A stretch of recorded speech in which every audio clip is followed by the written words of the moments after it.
दोस्तों, स्वागत है आप सभी का आज की बड़ी और महत्वपूर्ण खबरों में। जी हां, अगली बड़ी खबर आ रही है। लॉकडाउन के तीसरे चरण में पहली बार पीएम मोदी ने किया संबोधित, कही कुछ बड़ी बातें। जानेंगे इस खबर को विस्तार से, लेकिन उससे पहले बड़ी खबर आ रही है कि चेतावनी के बावजूद अर्थव्यवस्था खोलने पर अड़े अमेरिकी राष्ट्रपति डोनाल्ड ट्रंप। जानेंगे खबर को विस्तार से। अगली बड़ी खबर आ रही है दिल्ली से। दिल्ली सरकार ने दिल्ली में नौकरी का मौका दिया है। डीटीसी ने निकाली भर्ती, 10वीं पास कर सकते हैं अप्लाई। जानेंगे इस खबर को भी विस्तार से। रुख करते इस वक्त की अगली बड़ी खबर की तरफ। राहुल गांधी ने विशाखापट्टनम में हुए गैस रिसाव पर बड़ा बयान दिया है। दोस्तों, आज हम अपनी इस वीडियो में इन्हीं सभी महत्वपूर्ण खबरों के बारे में बताने वाले हैं, तो वीडियो को आखिर तक जरूर देखते रहिए ताकि आपसे कोई खबर मिस ना हो। और हाँ, हमारे इस वीडियो को लाइक करना बिल्कुल ना भूले। ऐसे ही लाइव खबरों से जुड़े रहने के लिए हमारे न्यूज चैनल हिंदी लाइव को सब्सक्राइब कर लीजिए ताकि दिन भर की कोई भी खबर आप मिस ना कर पाए। खबरों को विस्तार से जानने से पहले जान लेते हैं देश में क्या है कोरोना का हाल। चीन के वुहान शहर से शुरू हुआ कोरोना वायरस का कहर धीरे धीरे लगभग 200 से ज्यादा देशों में फैल चुका है। चीन के बाद इटली और अमेरिका का हाल बहुत ज्यादा बुरा है। दुनिया में अभी तक 37,47,292 से ज्यादा लोग कोरोना संक्रमित हो चुके हैं, तो वही 2,58,962 लोग अपनी इस बीमारी के कारण अपनी जान गंवा चुके हैं।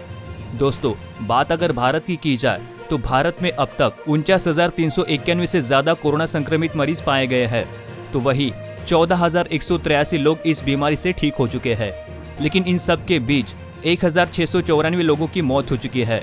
भारत में महाराष्ट्र और दिल्ली जैसे राज्यों में सबसे ज्यादा कोरोना संक्रमित मरीज पाए गए हैं। तो चलिए बढ़ते हैं अपनी अगली बड़ी खबर की तरफ। जी हाँ, प्रधानमंत्री नरेंद्र मोदी ने लॉकडाउन के तीसरे चरण में पहली बार आज संबोधित किया।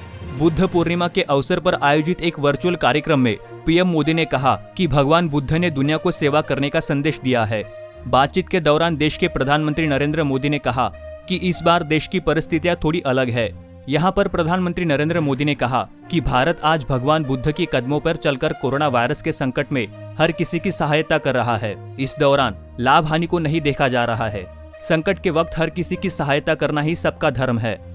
रुख कर लेते अपनी अगली बड़ी खबर की तरफ। जी हाँ, अमेरिकी राष्ट्रपति डोनाल्ड ट्रंप ने कहा कि लंबे समय तक लॉकडाउन नहीं रख सकते। जानकारी के लिए बता दें कि पूरी दुनिया में अब तक कोरोना वायरस से संक्रमित होने की कुल 37,88,005 मामले सामने आ चुके हैं। वही इस बीमारी से अभी तक 2,61,901 लोग अपनी जान गंवा चुके हैं। ये किसी भी तरह से नकारा नहीं जा सकता है कि कोरोना वायरस का सबसे ज्यादा कहर अमेरिका में देखा जा रहा है।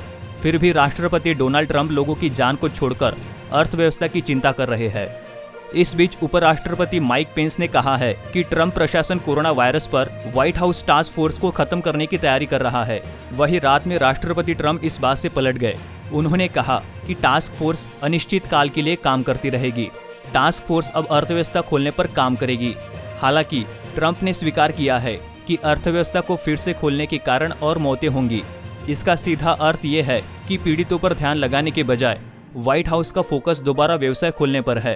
पेंस ने बातचीत के दौरान कहा था कि ट्रंप प्रशासन टास्क फोर्स की जिम्मेदारियां धीरे धीरे संबोधित संघीय एजेंसियों को सौंपने पर वार्ता शुरू कर चुका है।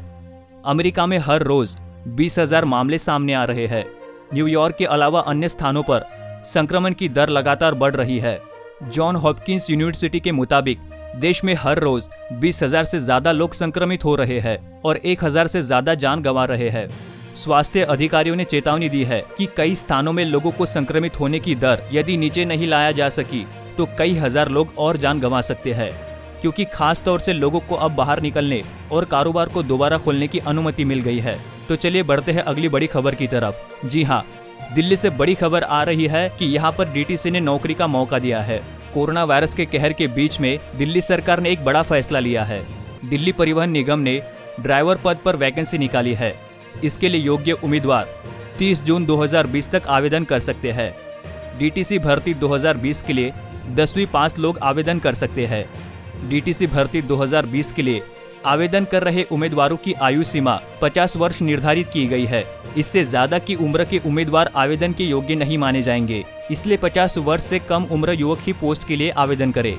आवेदन फॉर्म के साथ उम्मीदवार को हेवी ट्रांसपोर्ट चालक लाइसेंस, 10वीं की मार्कशीट और सर्टिफिकेट, आधार कार्ड वो पैन कार्ड की फोटोकॉपी की जरूरत पड़ेगी। वही लाइसेंस कम से कम 3 साल पुराना होना चाहिए। जानकारी के लिए बता दें, डीटीसी भर्ती 2020 के लिए ऑफलाइन ही निवेदन किया जा सकता है। इसके लिए आपको सिर्फ एक फॉर्म भरना होगा और उसे दिल्ली परिवहन निगम के मुख्यालय या किसी नजदीकी दिल्ली परिवहन निगम डेपो में जमा कराना होगा। अगली बड़ी खबर आ रही है, राहुल गांधी ने आंध्र प्रदेश के विशाखापट्टनम में रासायनिक संयंत्र से हुई गैस रिसाव की घटना पर बड़ा बयान दिया है। देश पहले ही कोरोना वायरस जैसी बीमारी से जूझ रहा है। इसके बाद देश में कई अप्रिय घटना भी हो रही है।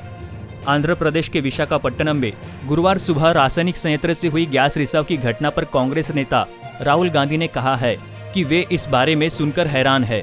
राहुल गांधी ने साथ ही इस इलाके के कांग्रेस के अपने पार्टी कार्यकर्ताओं से प्रभावित लोगों की हर संभव मदद करने को कहा है। इस घटना में अब तक 7 से ज्यादा लोग अपनी जान गंवा चुके हैं, तो वही 100 से ज्यादा लोग जख्मी होकर अस्पतालों में भर्ती है, जो जिंदगी और मौत से लड़ रहे हैं। राहुल गांधी ने ट्वीट करते हुए लिखा है कि हमारे कांग्रेस कार्यकर्ताओं और नेताओं से गुजारिश करता हूँ, वे प्रभावित लोगों को सभी आवश्यक सहायता प्रदान करें। जिन लोगों की मौत हुई है उनके परिवारों के लिए मेरी संवेदनाएं हैं। अस्पताल में भर्ती लोगों के लिए जल्द स्वस्थ होने की कामना करता हूँ। जैसे ही ये खबर देश के प्रधानमंत्री नरेंद्र मोदी को मिली, उन्होंने एनडीएमए की बैठक बुला ली। उससे पहले देश के प्रधानमंत्री नरेंद्र मोदी ने ट्विटर पर ट्वीट करते हुए लिखा कि विशाखापट्टनम में स्थिति के संबंध में गृह मंत्रालय ने राष्ट्रीय आपदा प्रबंधन प्राधिकरण के अधिकारियों से बातचीत की गई है, जिस पर कड़ी निगरानी रखी जा रही है। मैं विशाखापट्टनम में सभी की सुरक्षा और कल्याण के लिए प्रार्थना करता हूँ। आज के लिए बस इतना ही। बाकी की खबरों को जानने के लिए हमारे न्यूज़ हिंदी लाइव चैनल की वीडियो को देखते रहे, ताकि लॉकडाउन में चल रही सारी गतिविधियों से वाकिफ रहे।